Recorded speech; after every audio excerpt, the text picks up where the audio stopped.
I'm going to show you my favorite way to make a paper circuit. It's pretty simple. The first thing we're going to add is a switch, and that's just a folded piece of cardstock.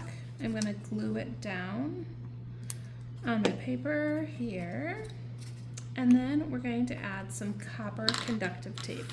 The copper conductive tape acts like your wires for your circuit, and it has a sticky back.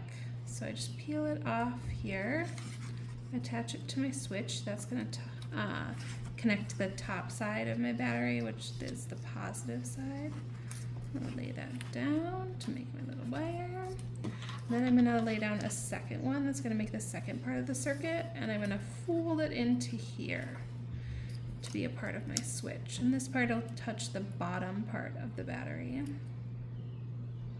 So I lay it down the copper tape here. The trickiest part for me has always been that I want it to go over here, so I bend it in the opposite direction and then I fold it back. A little bit of extra, tear it off. I made a little bit of a tape donut on the bottom of my battery, and I'm going to lay that down and it'll stick my battery right there, and this will be my switch. So I said the positive side is going to connect to the top of the battery, and on these little LED lights, they have one leg that's long and one leg that is short. So the positive end needs to be connected to that one that's going to connect to the positive side of the battery. So I just lay it down like this. I'm going to tape mine down. My copper conductive tape is not conductive on both sides, so I can't use that to tape it down. So I'm going to do my other one.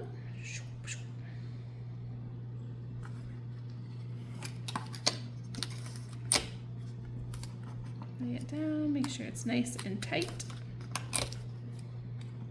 There we go. That's the simple circuit. So when it's open like this, it is not on. When you close it, it is on. I usually max out at 3 batteries. Let's see what happens if I add another one on. Making sure the long leg is over here, and the short leg is on the other side.